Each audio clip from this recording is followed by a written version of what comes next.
Aloha, everybody. Welcome. We're going to wait a couple minutes to let everybody jump onto the call before we get started tonight. Thank you so much for being with us. We're really excited to have Duane Sparkman of Treecovery Hawaii. So we're just going to give it a few more minutes to let everybody jump on, and then we'll go ahead and get started.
Okay, so we've got a good amount of people on the call already, so we're going to go ahead and get this talk going.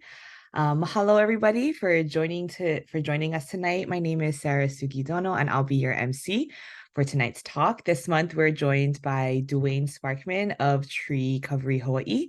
And since the wildfires, Treecovery Hawaii has been working with the Army Corps to help keep surviving trees in the Lāhainā and Kula burn zones healthy, while also providing soil remediation in the affected areas. In addition to caring for the existing trees, the organization is working with 14 grow out partners to plant and oversee the growth of 30,000 new trees over the next several years at no cost to the community, which is amazing. So excited for tonight. And we would also like to mahalo the County of Maui for being our sponsor. As you may or may not know, we host a monthly Know Your Ocean speaker series. It's usually held on the first Wednesday of each month. We took a little bit of a break. We gave ourselves an extra week to recover from the holidays this month, but it's usually the first Wednesday of each month at 5:30 p.m. via Zoom. So mahalo to the County of Maui for sponsoring tonight. And that little QR code that you see to the right is for you to sign up for Reef and Brief, which is our free monthly e-newsletter. We give more information on talks like this, work that we're doing, and any events that we might be having. So if for whatever reason you're not already subscribed, it's free to do so. So please feel free to do that. And I think we're going to drop that link into the chat. Okay. So Maui Nui Marine Resource Council, we are a 501c3 nonprofit celebrating 15 years of working for clean ocean water, healthy coral reefs, and abundant native fish. Our work to protect Maui's natural resources takes many forms throughout the year and includes testing coastal water conditions throughout Maui County. This also includes being first flush responders. As all of you probably know, we've experienced some really heavy rains over the last few days. And so MNMRC has staff to go out and capture runoff from this first flush in the burn zones so that we can assess, what kind of damage is or has been done in as a response. So we also brought cutting edge underwater survey technology to Maui. This technology is used to get a better idea of the health of our coral reefs, both pre and post fire. And we're also working on creating the first ever Hawaii-focused reef-friendly landscaping course and certification program, because we all know what happens on land will eventually make its way into our ocean waters, and everything is connected. So we're doing a lot of things to address our ocean health from a multitude of angles. And in addition to these things, our dive team also regularly monitors the health of our local reef and fish populations. So we have a team that goes out just to see, you know, how are we doing? Are there areas of concern? This is just another way that we work to protect our precious natural resources here in Maui Nui. So as you can imagine, protecting our natural resources is a job that takes many, many hands, and none of it is possible without your support. So we hope that you'll join in on our work by donating to MNMRC, and you can use the link in the chat so that Maui's reefs, ocean water, and native fish can continue to thrive. You can also give to us at mauireefs.org. So just a few housekeeping notes before I introduce our speaker. We will have time at the end of our presentation to answer your questions. Throughout Duane's presentation, please submit your questions by using the Q&A button on the lower edge of your Zoom screen, or if you're joining us on Facebook, you can submit your questions as a comment, and we'll collect them all and read them all out at the end once Duane is finished. And this presentation is also being recorded. Just wanted to let you all know that, and also being streamed to Facebook Live. And the recording will be available on our YouTube channel in the next few days. If for whatever reason you have to jump off early or just know somebody that wasn't able to make it tonight. So for tonight's speaker, we have Duane Sparkman. And so after moving to Maui at the age of 19, Duane worked for and volunteered with multiple local organizations, including Leeward Haleakala Watershed Restoration Partnership, East Maui Watershed Partnership, Coral Reef Alliance, West Maui Watershed Partnership, Hawaii Island Land Trust, Pu'ukukui Watershed Preserve, and Sierra Club Maui Chapter. In 2021, he received the Malama Ika Aina Award from MISC Maui County and MALP. Duane was also recently named Manager of the Year in 2023 while serving as the Chief Engineer at the Royal Lāhainā Resort and Bungalows. In addition to his work with Treecovery Hawaii, he is currently facilitating the production of a reef-safe organic fertilizer that is specifically designed for Hawaii soils. He also sits on the board of directors of the Maui Cultural Lands, where he helps to teach about native Hawaiian plants and sustainable organic landscaping and farming practices. So that's a lot about Duane, but let's hear from the man himself. So Duane, mahalo for being with us tonight, and the floor is all yours. Well, aloha guys, how are you doing? I just want to say hi, and it's kind of exciting to be here.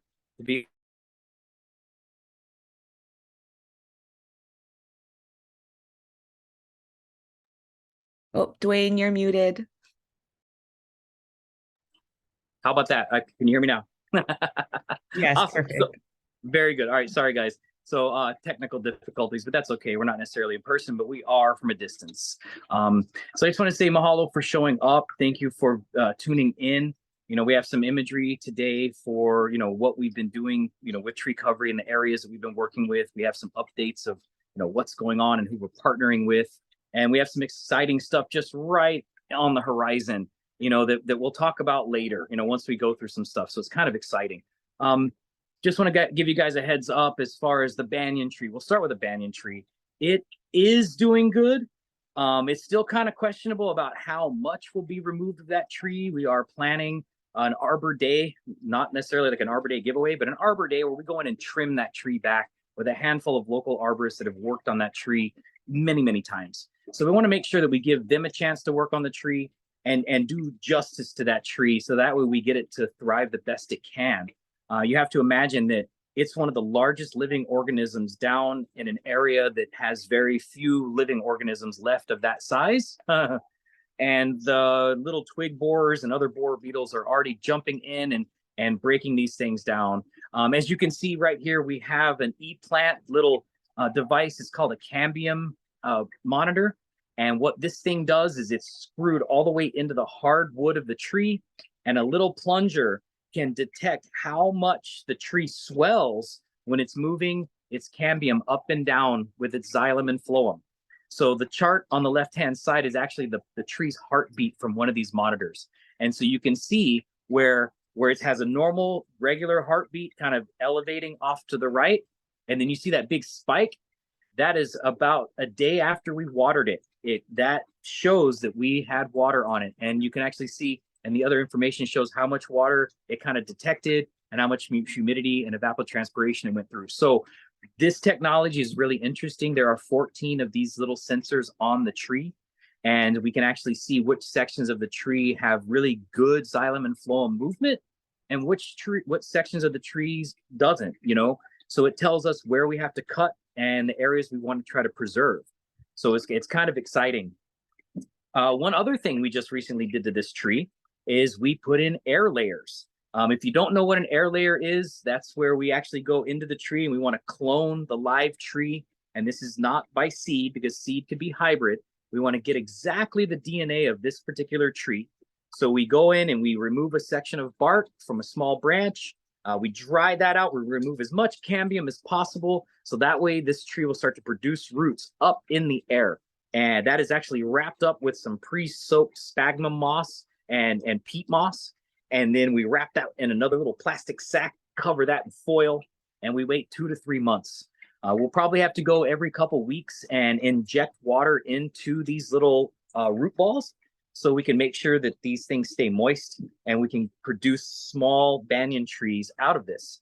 And this is just in case this tree takes a turn for the worse. We can have 10 keiki to plant around Lāhainā in different parks. These trees will be owned by the state. This is a state-owned tree in a park right in town. So these are their trees. And it may be a thing where we plant some of these trees back in the park and grow them back into this canopy.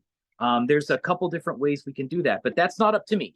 That's going to be up to the arborists from the state. They will make those decisions. Treecovery, what we're planning to do is collect as much data as we can from the community, find out what trees they want, really what trees did they have, and what trees do they want to replace because they've lost so much. And we're going to find those trees and we're going to buy them and we're going to start growing them now. So that way, when the families in, 1, possibly 2 to 3 years, maybe even, when they build their home, they have a tree to put in their yard that's of a good size, a substantial size tree that's in a pot still, We will have some field stock trees, but that also comes with the possible costs of delivery and installation, because they have to be dug out, they have to be transported, and they have to be reinstalled with heavy equipment. And so we can't cover the cost of that, but we will give the trees away. So our whole point right now is to collect data, right? So one cool thing that we've done is we've partnered with the Ka'anapali Operations Association. And I had a meeting just yesterday with every single general manager of every resort in Ka'anapali. And I got to ask them to help. And we got buy-in. So what they're going to do is they're going to get the data from their employees that are displaced and grow their own employees' trees for them at their resort.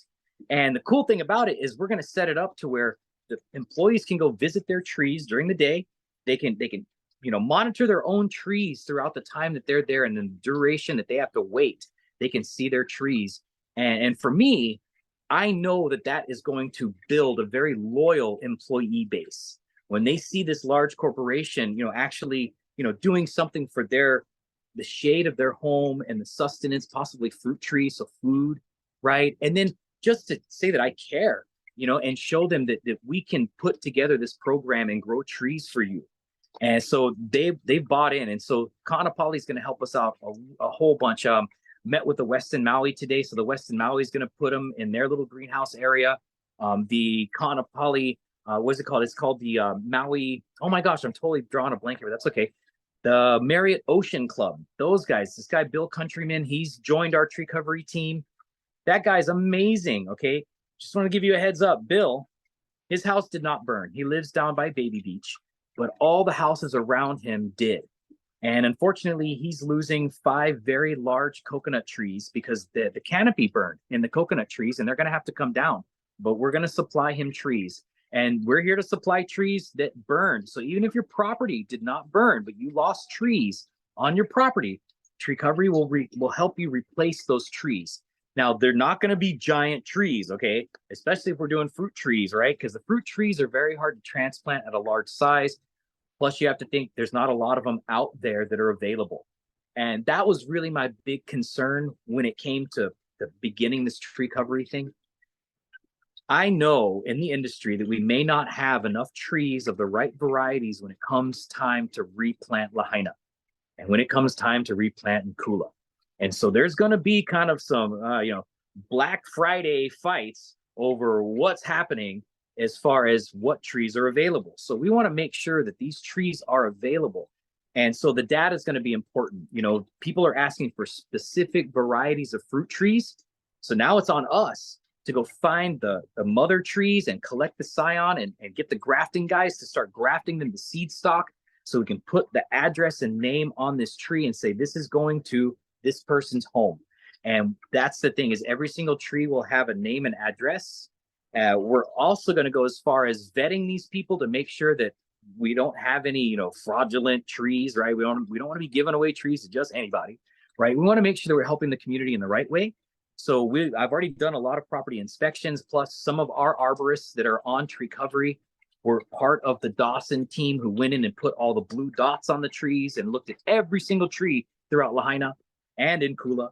So we kind of have an idea of the space. And so we can get an idea by looking at the name and the parcel, and we can tell them how many trees will actually fit. The whole point of this is not to overcrowd your property with these giant trees and have problems later on. It's really about planting intelligently and sharing with the community. This is the best time to do that. We are building and rebuilding a community, right? It's been the island of Lahaina for so long, and now we're going to stop that. Now this is going to become all Maui. Lahaina is no longer an island. We are, neck deep in Lahaina, and I live in Wailuku, and there's a lot of people that live all over this island that are neck deep in Lahaina. So the whole thing is we're part of that community now, and we're not going to stop, helping what's going on. I mean, it's a tragedy in more ways than one. We lost an existing fruit forest, and we've got to replant the fruit forest. It's funny because I talked to some arborists, and they're like, wait a minute, what are you talking about putting mountain apple trees down in Lahaina? And I'm like, yeah, I found mountain apple trees in Lahaina. They're fruiting. There are mountain apple trees in Lahaina. So, this is a great slide. Just to give you guys a heads up, you can see this large branch across the bottom right there. That broke off just about a week ago. So there are sections of this banyan tree that are falling apart, and it's getting very dangerous. We have seen people go in and literally use a dead giant monkey pod tree for shade. And not a good idea. Do not park under these trees. Do not hang out underneath these trees. They are falling down just like that. That branch is probably about 25 feet long, and it broke. So these things can hurt you definitely. So we've got to be very cognizant of being in this area. One thing you can know, look at all the green growing underneath this tree, right? So Goodfellow Brothers have been awesome. I just got to give a shout out to Goodfellow Brothers. I know a lot of people are like, the developers, hey, I'm telling you right now, they're the reason why you see all the green in there.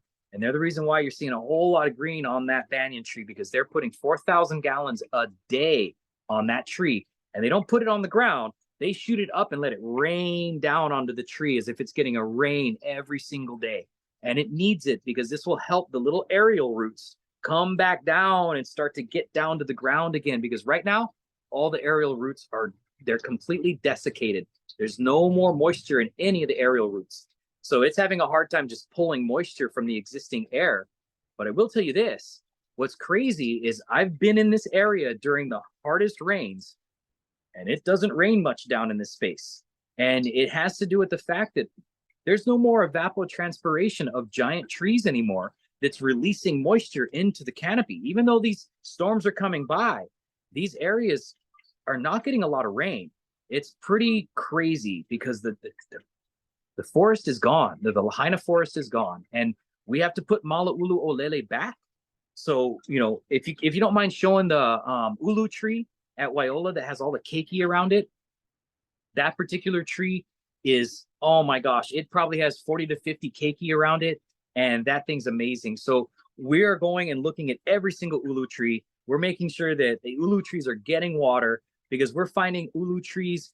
I just found an ulu tree last week that has 2 baby sprouts on it that we've been watering since, maybe a week after the fire, and it finally started putting out sprouts. And this is I'd say probably a 60 to 70-year-old ulu tree finally putting out sprouts. So that's a great thing, because we can cut down the main trunk and let the baby come up and actually separate them out and take the other babies and plant them in other spaces. So we actually have Dr. Noah Lincoln has come in from the Big Island, and he's collected roots from Puloa, which is estimated to be about 350 years old, that lives on the Baldwin House property. And they're thinking that that tree could have lineage that could go back 1,200 years. And the reason why that is just like this situation here. If that tree was affected, 2 to 3 or 400 years ago, it could have pushed a sprout out that we see today.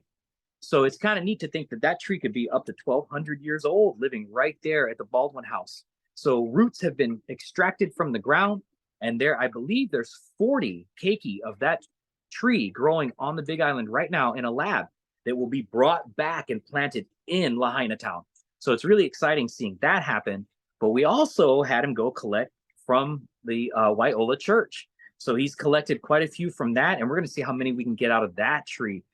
So it's pretty exciting to see that we're going to load ulu tree back into Lahaina. It's been a cry for people to get ulu and mango, because the mangoes, oh my gosh, mangoes are so popular in Lahaina. Everybody talks about the different types of mangoes. There's a mango tree that I saw that this woman was telling me, please save this tree. I would estimate it to be probably 40 to 50 years old by the trunk size. And one half of it was Mapalehu, and the other half of it, I believe, was Piri. So, and absolutely love this tree. So now we got to figure out how are we going to get those two trees grafted together and give that back to her. So it's kind of neat that we have that data, because we'll work on it. We'll try to get her that tree, but it's not going to be a big one. It's going to be a keiki, but we've got to start with something. Yeah. And so we've also partnered up with quite a few botanical gardens, Maui Nui down here. We've also partnered up with Kahanu Gardens in Hana. So we can get really great varieties of ulu for Kula and for Lahaina.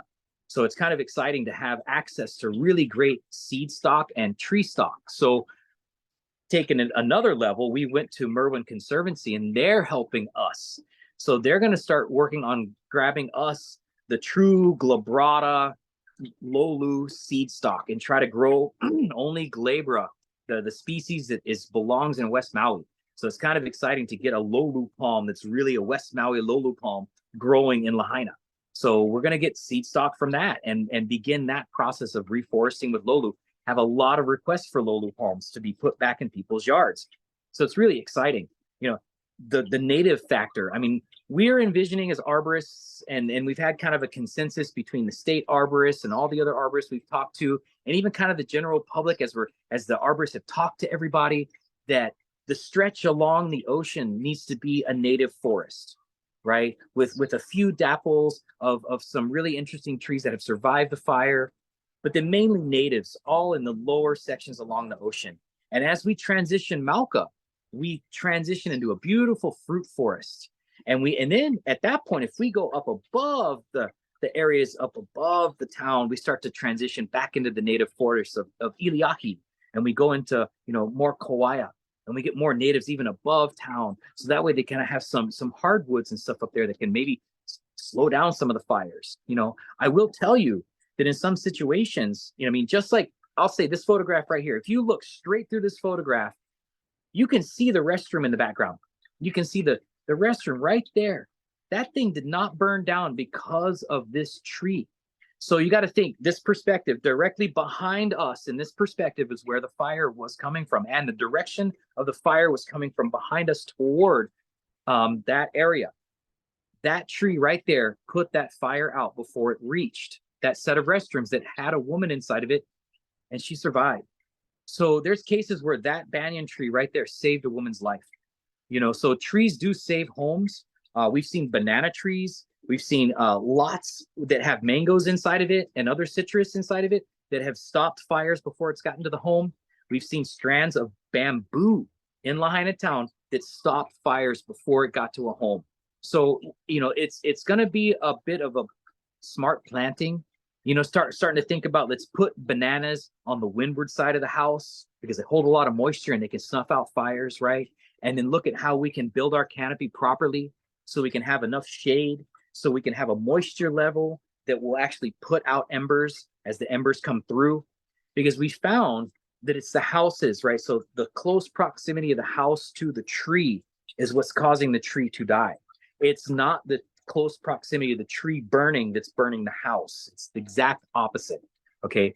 Now, one thing I will tell you is that at the base of a lot of the trees, and you guys can do this on your own, walk around your property. If you've got large trees on your property, look and see if there is a section of the root that has been cut and is dead. Okay. That is where the fire will burn into the center of that tree and kill that tree. Because if the wind pushes an ember into that little hardwood section, it's dry and it'll start to smolder and the heat picks up and it burns that tree. So monitor your yards. It's really important to pay attention to that stuff. You know, the picture you see right now on the screen, if you guys can take a look at that, that is our arborist, Adam Wright. He's up in the tree, in the banyan tree, setting an air layer. So that's a big bag of soaked peat moss and it's wrapped with duct tape, and he's going to put some foil on top of that, and we'll go collect that one day, and we'll have some specimens of this specific banyan tree. On the right hand side, that is a plumeria cutting that I got from this guy Everett's property. This is the director. He's actually kind of in charge of the recovery center in Lāhainā, and his house burned down. It's right there behind me in the background, and that's the tree I'm taking the cutting from. But unfortunately, that plumeria tree will have to be removed. 80% of the bottom of it is completely desiccated. The canopy was still alive, so I was able to collect that cutting, and we took that to Kipuka Olowalu, and it's in dirt right now. It's got Everett's name on it, and it's going to go back to his house. So we're going to grow that for him, and we've done that for a few different people already. The whole point is that we want to give these people the access to those trees. So that right there, that's the ulu. So that right there is another ulu that could be close to 100 to 150 years old, and it's at Waiola Church. You can see all those little suckers off the ground. Those are ulu keiki, and some of them are almost 3 feet tall, which is kind of exciting to see that much growth, since the fires. Now, I will say, if you look to the background, you see that big red dumpster that is sitting level with what is it, that our area that we actually, you could paddle up to the Moku'ula area. So Moku'ula is right there. And what's really incredible, you guys, is the amount of nutgrass that's not by the areas that we water. So if you don't know, and I deal with this all the time, nutgrass is something we deal with in organic, landscaping, reef-friendly landscape, because if you overwater, you activate nutgrass. So in this picture, you can see we've been overwatering this tree, and there's nutgrass right there. So we know we activated that. But there are areas between the prison and Front Street that have fields of nutgrass, and we're not watering it. What that tells me is that 8 inches below the ground, there's water. So the whole Moku'ula area is starting to fill up and recharge again. It's pretty amazing. Now, unfortunately, as we rebuild Lāhainā, that water will go back into homes and will go back into usage. And a lot of this groundwater that we're seeing today will start to go away again, because it's going to start getting used again, and that's what's really crazy. But if we can start now and start to redevelop the Moku'ula area, and they allow the Hawaii to come in and it actually exists, we can restore that wetland. And it's pretty cool, you guys. Down underneath 505, I mean, I know some people have been down there. It's a big underground parking garage. One day they pumped out 1 million gallons of water. Well, guess what? In one day, the next day, it filled back up with 1 million gallons of water in one day. So there's a lot of groundwater down there. The Cam Third campus, that school's going to go away. And that's because it was already in an inundation tsunami zone. So they know they're not going to rebuild there. So that may well become a large park. And we're hoping that's what happens, because now we can fill that with natives and fruit trees and begin this Mala'ulu Olele program with that park. And maybe they can open the Hawaii there, and they can restore some wetlands within that space that feeds into Moku'ula. So, hey, the potential of what can happen here is really, really cool. Okay. Now, I want to show you these things, because these are actually what's you're going to see if you go back to a property. This is a large monkey pod right on Front Street, right by the ocean. What's really cool, though, is we know people that have excavators and mills. And so we've got these guys on a list to be able to cut this tree down and be able to mill them a slab of this tree so they can put it back in their home as a countertop or something. So we're offering that too. So you just got to reach out to us. There's so many different ways that Treecovery can help you. We just got to know how and what we got to do, you know. But what you're seeing in front of you is the blue dots. Those are professional arborists that came in with Dawson, and they made those blue dots condemning that tree, and they put a tag on it. Those tags are for Army Corps and the contractor, to that way they can pull them off as they go, and they know which trees they've done. Every single one was marked that had to be removed, right? Now, if you can look at this tree, you can obviously see all this little green growth to the right-hand side of the tree off the trunk, but that's as far up as that green growth goes. So that tree will never grow right. So that's where we recommend it coming down. Now, one of the things is with Army Corps is the reason why they're marking these particular trees is because it could be a hazard when they go to remove debris, right? So say you have an acre of land and you have this little home and you've got all these giant trees that burn. It's possible that you walk out on that piece of land and the trees really far from your home have no markings, but they're burned. That doesn't mean they're going to survive. What that means is they're not a hazard to the guys removing the debris. Okay. So just pay attention to that and understand that, you know, we at Treecovery, if you got any questions, we'll come out to your home and we will look at those trees as a second opinion and let you know if they're worth saving or not. And then if they are, we will tag them, GPS them, and come and water them. That's one of the first phases we went through. Kai McPhee with Regreen Lāhainā, that guy stepped up, you know, I'd say maybe 3 days after the fire and went into Puamana to water a tree that he planted for his son on his son's first birthday. So it was to him a family member that he had put there, and he had to get in to go water this tree because he knew it probably wouldn't survive. You know, so he snuck in a couple times. One time he got caught, had every single agency show up to try to arrest him for watering a tree, right? You know, and it's pretty amazing because now he's got a water truck and he's going in and he's watering trees. He's using it as a therapeutic medicine where he takes volunteers with him and they'll get in the truck with him and he'll take them out and they can water trees as therapy. You know, it has some closure with what happened in Lahaina town. So if you guys need that, please reach out to Treecovery. We can hook you up with Kai, and Kai he'll facilitate that for you. You know, there's not a whole lot of volunteer work we can do in the burn zone right now. And the reason why is because number one is liability. Number two is that it's dangerous. Number three, they've got to remove a bunch of stuff before we plant anything in that space. So there's not going to be any planting going on anytime soon within the Lahaina burn zone.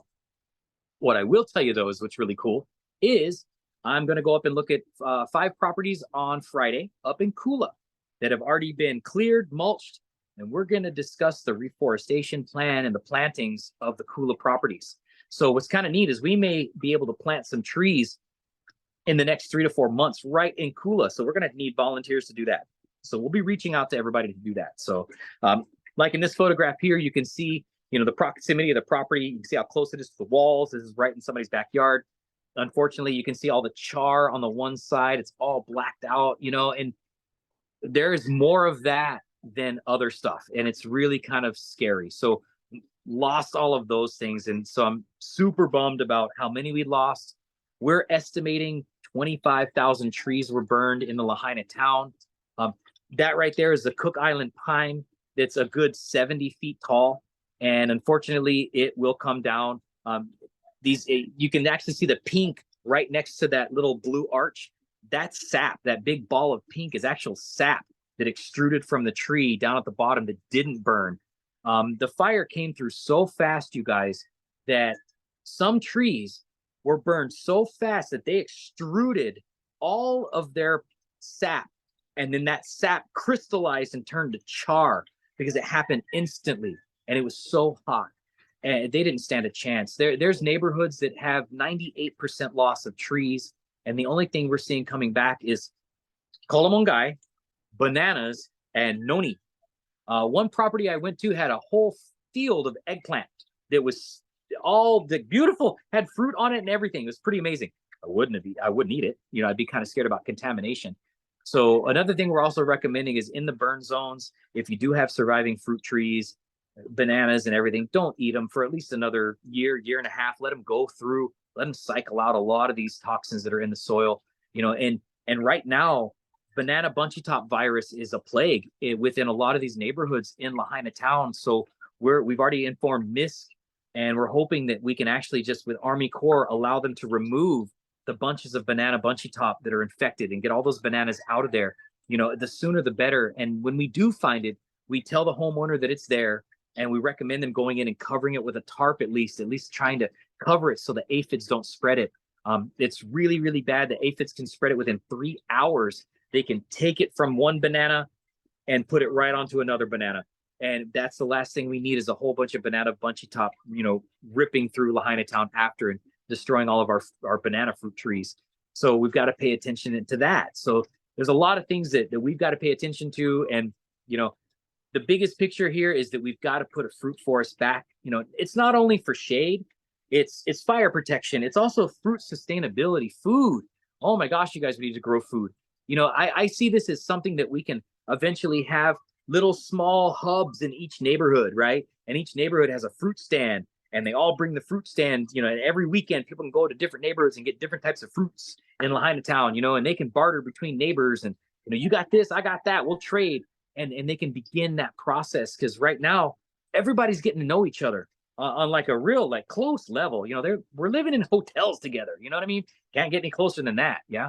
And so it's we've all become so tight. So now we can really share, and that's kind of the cool part about Treecovery is we're bringing people from around the world. That's the amazing part. There's not a whole lot of extra stuff we can get from them, but hey, money goes a long way, you guys. So we need help in that sense, because I talked to some of our growers, yeah, and the growers were like, "Hey, man, why do you want to hurt the agricultural industry by giving all the trees away?" And I'm like, "Whoa, slow down.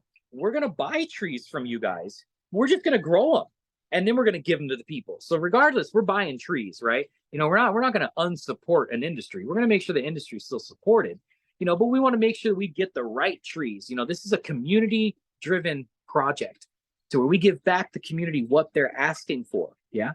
And that's kind of the cool part about this is if we give enough, we're going to receive. And that's the coolest part is we've had a lot of receiving, and there's a lot of people that want to help. Just like, you'd mentioned earlier, we have 14 different areas, and it's increasing. And now that we've got all these resorts, that's just increased. I've reached out to Wailea Community Association. I have a meeting with them to go over, maybe Wailea is going to jump in, and maybe some of those resorts will grow some. I have a meeting coming up with Mahi Pono. Maybe they're going to help us grow some trees. They might give us some space to have areas to do fundraising and actually have ag fests and grow a lot more trees in the ground for people. So there's a lot coming that is really exciting for us. And so this Treecovery is just in its infancy. We just incorporated in November. Our fiscal sponsor is Maui Nui Marine Resource. So thank you so much, you guys, for sponsoring us. Maui Green and Beautiful has also helped out.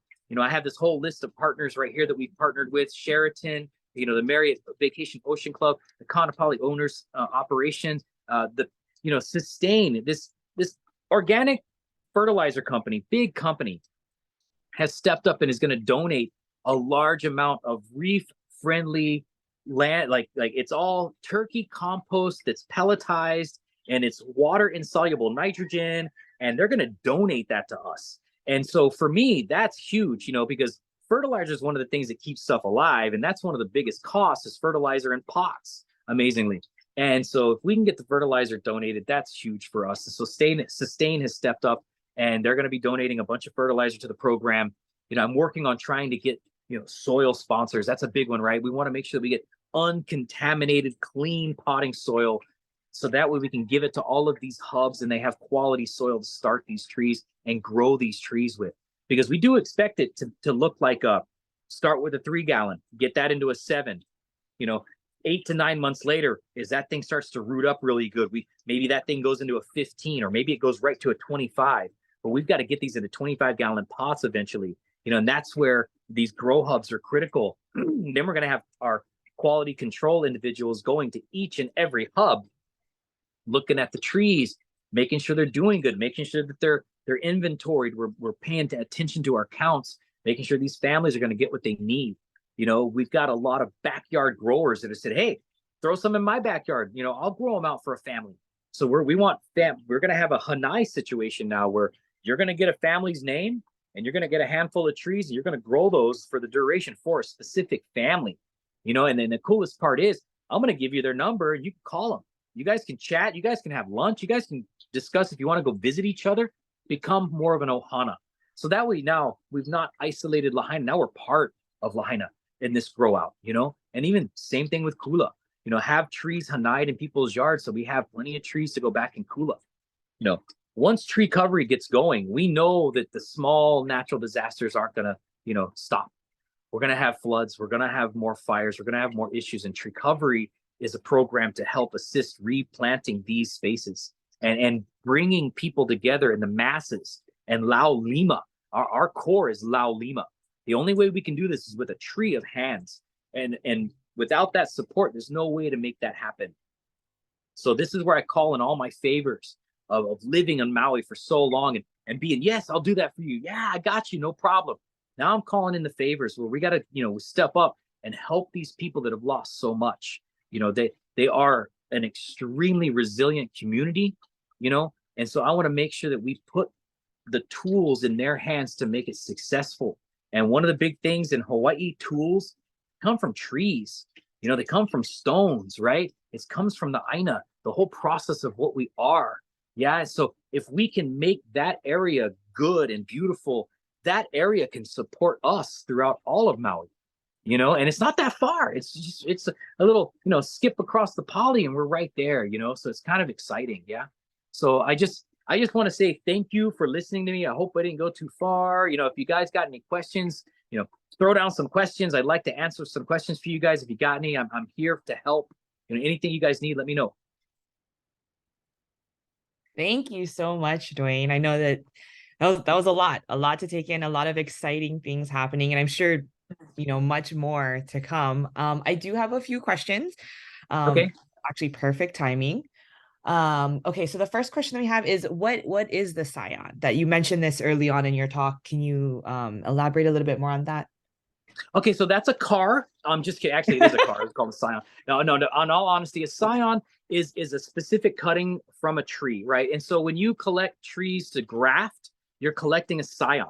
And so usually, if we go and we collect them in the wild, we will take a wet rag or a wet piece of paper towel in a bag, and we will cut a specific size branch. And once we get that branch into that is a scion. And that scion goes into the bag, stays nice and wet until we get it down to our seed stock, and we do a little window pane graft and we graft that on, wrap it with tape, and now we can grow that tree. So scions are really critical when we want to grow a specific, it's cloning, right? And we want an exact clone. So like for instance, if you want a Hayden, we'll find a Hayden tree, we'll pull a scion and we'll graft that to a seed stock that just, you know, just a sprouted seed of mango. Now we know it's a Hayden, right? So it's going for specific types and you use scions to do that. Awesome, thank you. The next question, very important question. How can we directly donate to the Treecovery mission? That's actually really easy. Maui Nui Marine Resource has taken Treecovery on as a fiscal sponsor. It's one of their projects, so you can donate to them and I can get funding from you. You can also donate direct through our website at treecoveryhawaii.org. Real easy. It's all set up, ready to go. We're still waiting for our 501c3 pending. We're waiting for that documentation to come through. We just incorporated in November. So once that documentation comes through, we'll be a legitimate nonprofit, but that's what we're going for is nonprofit status. That's why we're using Maui Nui as a fiscal sponsor. So I can't thank you enough, but yeah, that's how you do that. Go right through them or through us. Either way, we're good. And we'll have that link in posted into the chat for you guys where he mentioned it was treecoveryhawaii.org /donate. Okay, let's see. We had another one. Any plan of planting trees in Kamehameha school-owned land near Lahaina Luna Road? I believe, oh, let's see, above, I believe that's already happening. As far as I know, I believe there's already been 2 or 3 plantings. There's a group already going up there that's planting stuff on the upper areas that were not affected, so that way they can start establishing trees there. So I know Dustin Paulos from UH has been potting up and getting stuff ready for that, and they've been going up into Lahaina and planting. So that stuff's already going on. So what we'll do is if you reach out to us, I can put you in contact with them. So it's very easy. Go through the contact at our website and we will reach back out to you and we can put your email address onto the volunteer list and you'll start to get these volunteer emails from all the other groups that are doing these plantings. Yeah, another question just came in. Oh, well, I think I did just, there was another question. What are the volunteer opportunities? I think you just answered that, to get Yep. on the mailing list, so that when those opportunities become available, you can be notified. Another Yep. question, can you plant before the fire debris are removed? No, I would not recommend it. And the reason why, a couple things. Contaminated soil. You have anaerobic soil that has a lot of contaminants within it. So what we're recommending, and actually right now there's some legislation possibly pending that will put a bioremediation onto your land so that way you don't have toxins anymore. We have a way to collect all of that through mycelium and bark mulch and stuff. So we can collect that material and that also helps build the soil strata for when the trees and plants go in. I highly recommend waiting. Like seriously, you do not, and plus, excavators and machines are not very friendly to trees and plants. Once they're in there, they're gonna go to town and remove debris. They are, yeah. So you got to be very careful unless we show them on a map, and that's where you have to go to Army Corps. And they give you a thing, a little blank sheet that says, draw this and show us where you don't want stuff removed. Make sure it's marked on this map, and we will not remove that. But like I said, I would definitely wait, make sure that your soil is good. If you have any questions about your soil, please reach out. Treecovery has communications with the Maui Bioremediation Coalition, and we will get them out there to test your soil to let you know what's in it.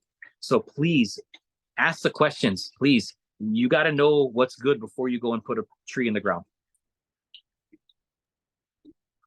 Thank you. Okay. Actually, I had a question. You mentioned Kula briefly. Do you already have trees in mind for Kula and replanting? What kinds of trees are being requested for that area, or what types do you think will be replanted in that area?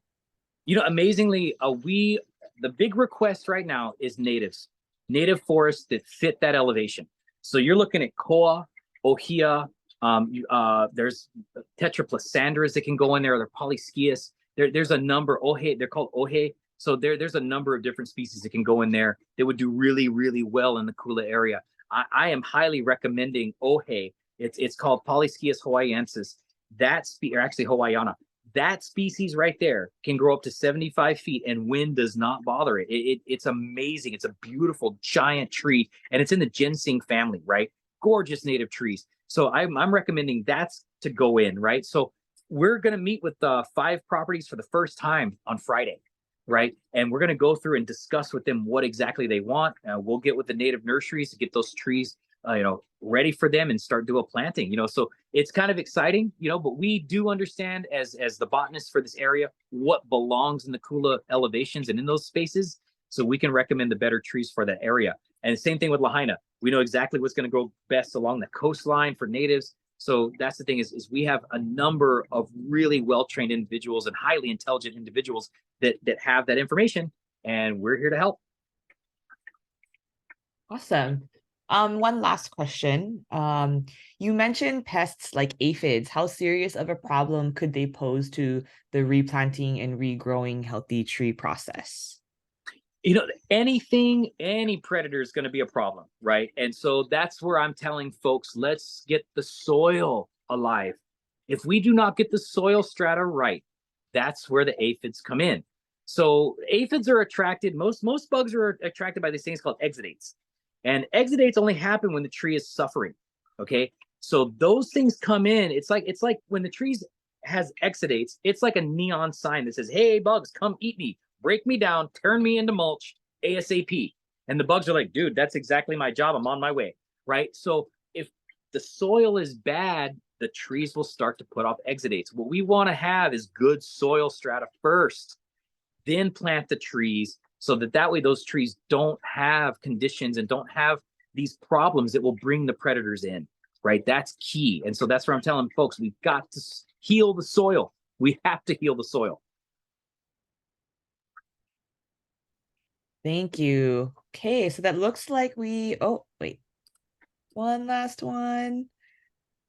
Uh, I think this is a question about like kind of a tree recovery process. I'll just send this to you Okay. after the presentation. But thank you so much, Duane. We really appreciate you being with us tonight. We also want to thank all of our viewers, everybody who jumped on the call, and of course the County of Maui for continuing to sponsor and being able to bring on exceptional people like Duane to tell us about the work that they're doing. Our next Know Your Ocean speaker series will take place on the first Wednesday of February and will feature Susan Frett of the Pacific Whale Foundation, and she'll be sharing on the Makatumakai initiative and how they have been addressing wildfire response. So if you're already subscribed, you should just keep an eye out for our Reef and Brief that we send out every month, and we'll send the details out. And if not, please go ahead and sign up. And we hope that you'll join in on our work to help protect Maui's natural resources by donating to MNMRC and, of course, to Treecovery. You know, there's a lot of people out here doing a lot of good. If you would like to continue to support us, you can visit us at mauireefs.org or the link that is in the chat. And if you've missed some or all of tonight's presentation, or if you have friends that couldn't make it, you can go ahead and find the recording on YouTube in a few days. You can also see it on Facebook. This is being streamed live in Facebook, so you can see it there. And if you'd like to follow us just for regular updates, you can follow us on Instagram at Maui Reefs. And of course, last but not least, we want to thank all of our supporters and sponsors for helping to make this and all of the work that we do possible. We really, truly are a small team and couldn't do it without you all. So thank you guys for being there for us throughout all of last year. We look forward to partnering again with you in the new year. And that is it for tonight, everybody. A hui ho. Mahalo for joining us. Thank you, Duane, once again for making the time. Aloha, And you guys. Thank see you you. guys all next month. Take care, everybody. Good night. Awesome.